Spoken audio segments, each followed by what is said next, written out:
Magandang araw po sa inyo. Atin pong pakinggan si Prophet Jesus, peace be upon him, sa Rafi Tulfo in Action. O mahal naming Propeta Jesus, ako po ay may kaunting katanungan lamang po tungkol sa Biblia. Ang unang tanong ko po ay ganito. Ano po ba ang pangunahing utos ng Diyos? At ilan po ba ang Diyos na itinuro ninyo sa Israel noong panahon na nandito pa po kayo sa mundo? Ang pangunahing utos ay ito, pakinggan mo, O Israel, ang Panginoon na ating Diyos ay iisang Panginoon. Mark chapter 12, verse 29. Ganun pala. Ang pangunahing utos pala na itinuro ninyo sa Israel ay ang pagkilala sa nag-iisang Diyos. Sa makatuwid ay dapat iisang Diyos lamang ang kikilalanin ng mga tao. Okay, pangalawang tanong ko po, Propeta Jesus, sino po ba ang dapat namin sambahin? Pwede po ba kami sumamba sa inyo at sa ibang Diyos?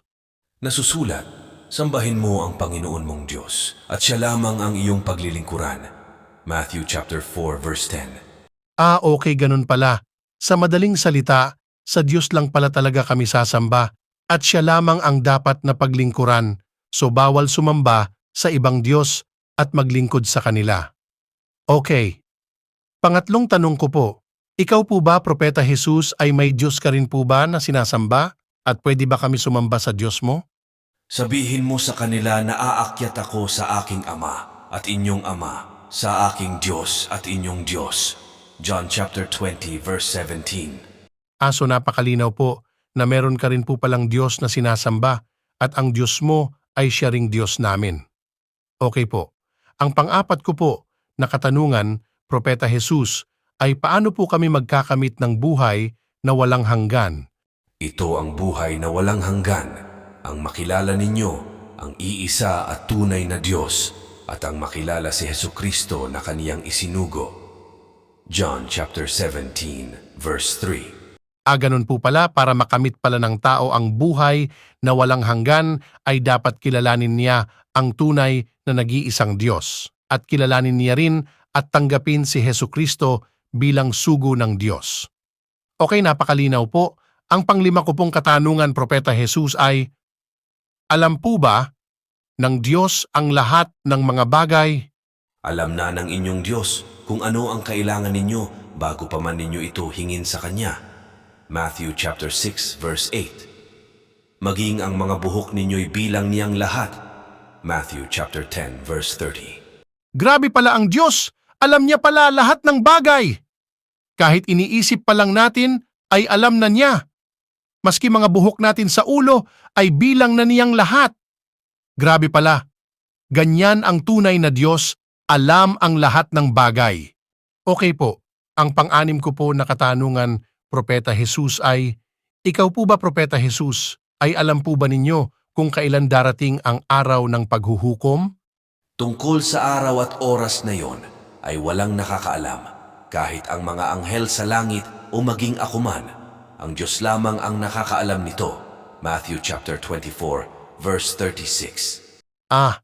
Hindi niyo po pala alam kung kailan magaganap ang araw ng paghuhukom. Ang Diyos lamang po pala ang nakakaalam nito. Sa bagay, alam kasi ng Diyos ang lahat ng mga bagay, kaya tanging siya lang talaga ang nakakaalam nito. Okay po, maliwanag na po sa akin. Maraming salamat po sa pagsagot sa aking mga katanungan, aming mabuting guro. Bakit mo ako tinatawag na mabuti? Walang mabuti, kundi isa ang Diyos lamang. Luke chapter 18, verse 19. Ay sorry po, oo nga pala, ang Diyos ang pinakamabuti sa lahat sapagkat siya ang may likha ng lahat ng bagay at siya ang tagapagkaloob ng mga biyaya at tagapagbigay ng panustos sa lahat ng kaniyang mga nilikha. Sumainyo po ang kapayapaan, o propeta ng Diyos. At sumainyo rin naman, naway patnubayan kayo ng ating nag-iisang Diyos na tagapaglikha na si Allah subhanahu wa ta'ala. At katotohanan, ang Allah ay aking Panginoon at inyong Panginoon. Kaya siya ay inyong sambahin, tanging siya lamang. Ito ang matuwid na landas. Holy Quran chapter 19, verse 36. O angkan ng Israel, inyong sambahin ang Allah ang aking Panginoon at ang inyong Panginoon.